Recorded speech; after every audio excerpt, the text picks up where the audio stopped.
What's up, guys? Welcome to the first episode of In My Own Words. My name is Joseph Pesavento, an aspiring author, and really this vlog is going to be about my writing aspirations and where all of my projects are currently going.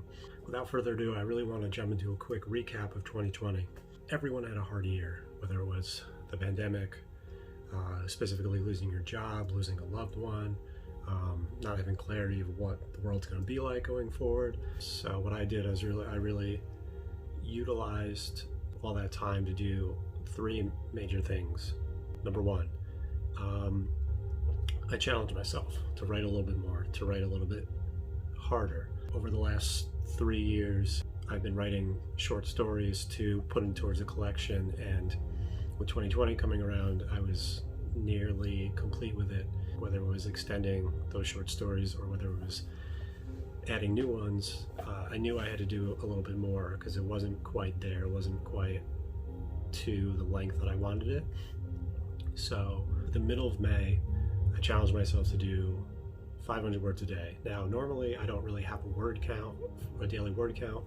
Normally I don't really have a set goal on a daily basis that I want to achieve, but I thought with this uncertain time, I don't know when I was going back to work, and I took this challenge on, and it was difficult at first, but when I got to day, I don't know, like 20, 25, it seemed like it was just something to, just like a normal daily task.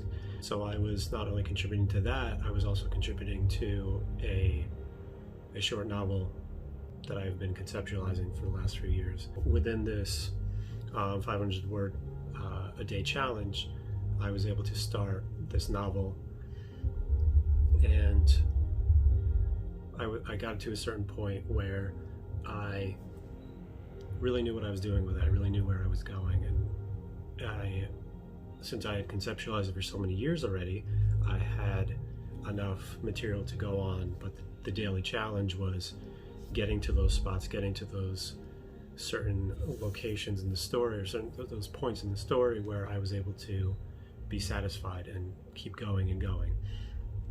Now, I told you I started this challenge in May. May 15th, I committed to doing 500 words a day for as long as I could. And towards the end of it, I knew I could push on a little bit further. But when I was getting to a very particular milestone, which I'll touch on in a bit, I knew that it was a time to stop, not because I couldn't do it anymore, but because I thought that I set this challenge just to challenge myself, and I knew that I could push it. So I wanted to have a nice little break where I knew it was a sweet spot of where I'm not going to burn myself out, and I'm also making an achievement.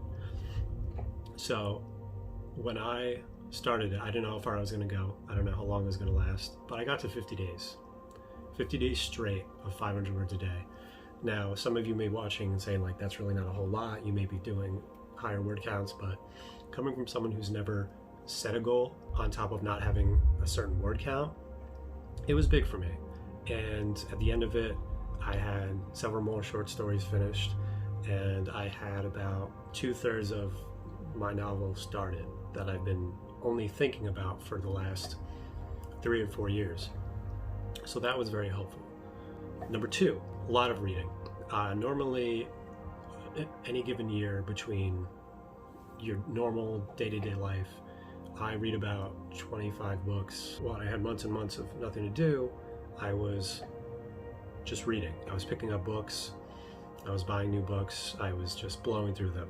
Depending on the length, a week, 2 weeks, my reading list was starting to climb higher and higher than what I thought what normally it would be, to the point where I passed my normal annual goal in September. I got to 25 books in the middle of September, and by the end of 2020, I got to 34 books. Number three. Okay, so November rolls around and it's NaNoWriMo time.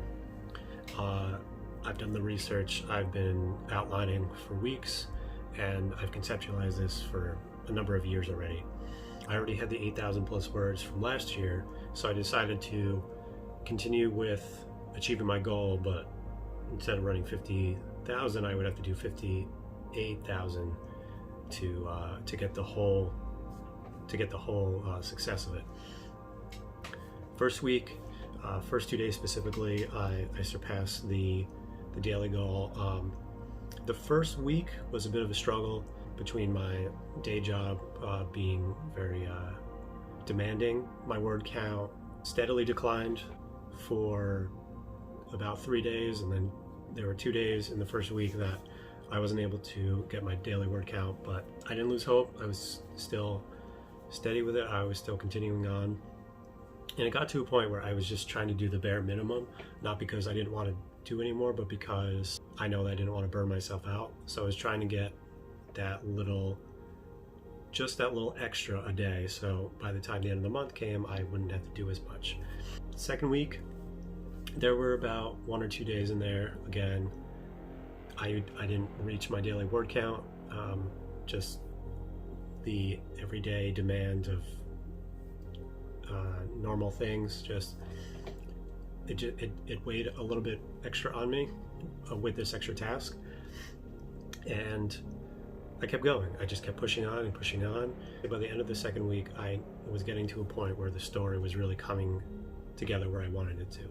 Third week, it was phenomenal. I was at a point where I was very happy. I was even happier than I was in the second week, the end of the second week. I think I had one off day, but I was doing 1,900 words, 2,000 words. I was doing 1,800 words. Like, I was going above and beyond. And I knew that I knew I was going to get there. I was very confident I was going to get there. At the beginning of the fourth week, maybe towards the end of the third week, I had found the high point of what I was writing.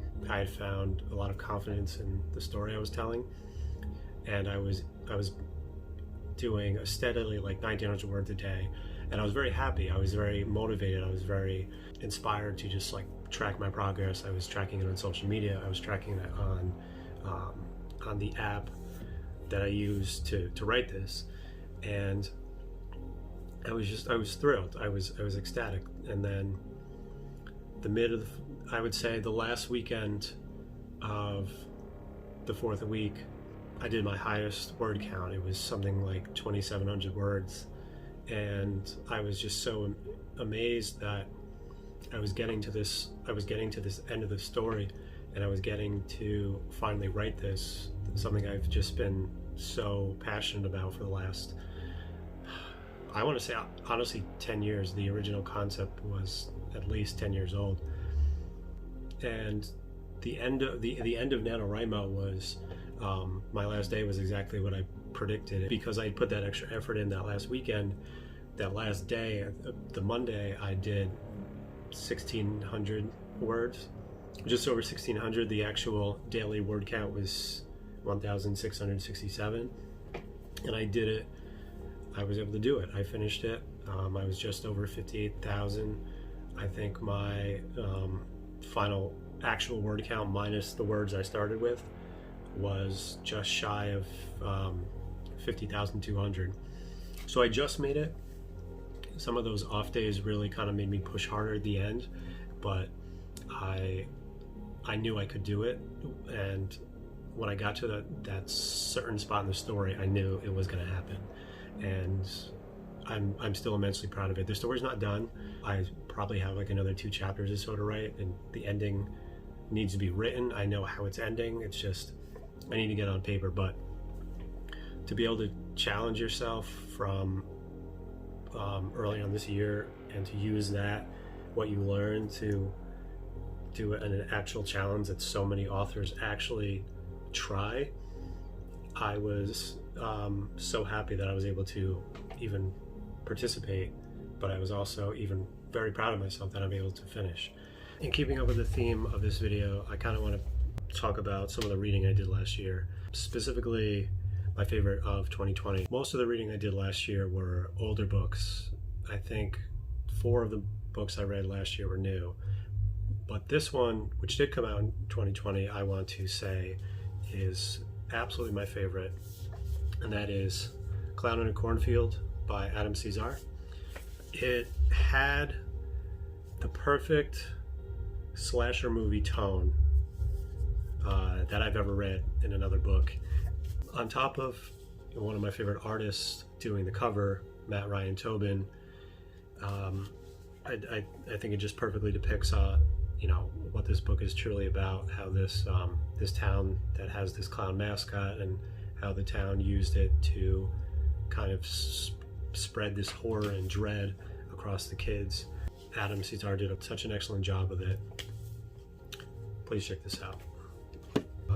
With my whole writing journey, I kind of want to take you on a lot of stuff that I'm doing and keep you up to date with the things I'm doing. I plan on reading a lot this year, obviously. The book I'm currently reading, Burner by Robert Ford. I've read several of his works before.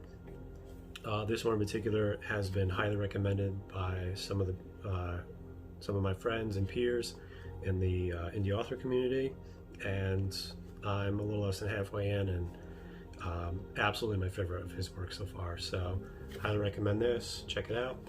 I'll hopefully be having some more projects coming out this year, which I'll be updating you with in coming episodes. All the music you're hearing from this video till on is from a very talented musician named Hello Meteor.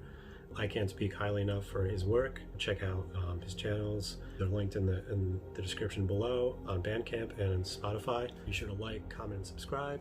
This is going to be a very active year, and I plan on showing you everything I'm working on, so please keep following, and I look forward to future episodes with you guys. All right? Thanks for watching. Take care.